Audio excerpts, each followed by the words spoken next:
Story number 3, overworked employees may be lashing out at slackers for making them have to work even harder. So, should they be paid more?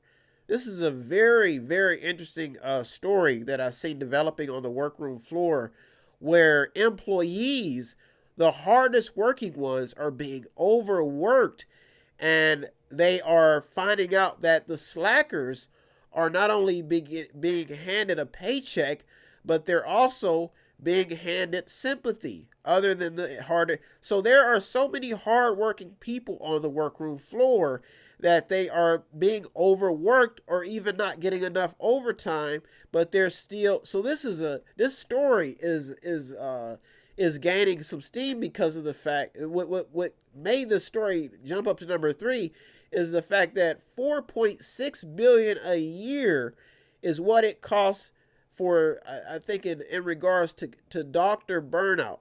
So when you talk about hard workers being overworked, even doctors are being overworked and they're getting burned out. So a lot of hard workers are getting burned out because of the people who are slacking off.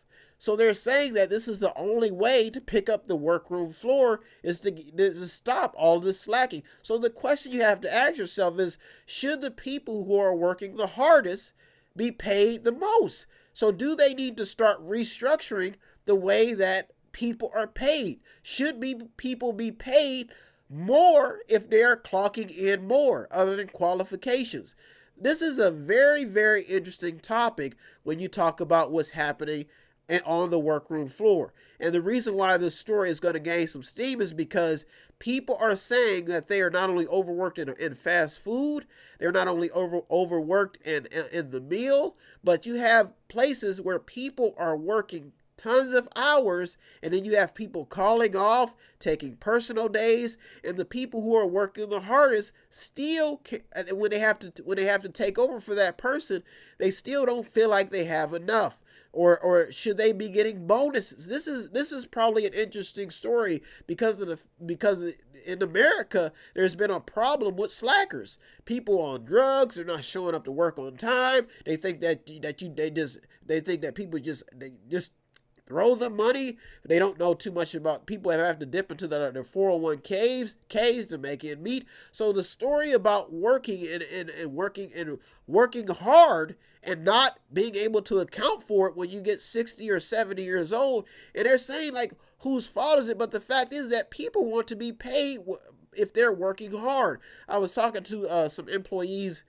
Well, I'm not going to give out any names, but I have to keep the sources under wraps. But they were just talking about how hard they've had it because they've been putting in hours. Then you have people coming in and they're not getting the job done. They're talking, discussing things that happen on TV on the clock, going out, smoking a cigarette, sleeping in the car, not doing any. So this, when you talk about employee and management relationships, is getting. Then you have women who have been working for years, talking about equal pay. They're not being paid the same as men, and these women have been putting in work. Even in the sports arena, there was some stories surfacing about how they were talking about Nike and how Nike is pretty much a boys' club where you have top executives not giving women what they're worth to be paid. This story is heating up because of the fact that you have there's a lot of people on the job,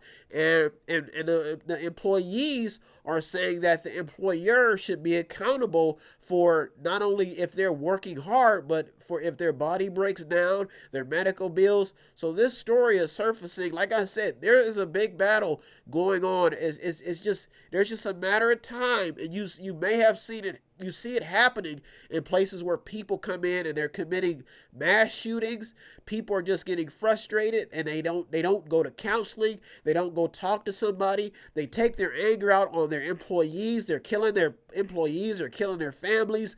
Sometimes these issues, if you cannot let it out to a psychologist, it's better just to not resort to a weapon. And that's what you see happening. That's why story number 3 will probably gain some steam, is the fact that if you come in and you've been working this job for all your life, you've committed 30 years, and you know if you get fired or if you quit, there's no other life. You have no other source of income.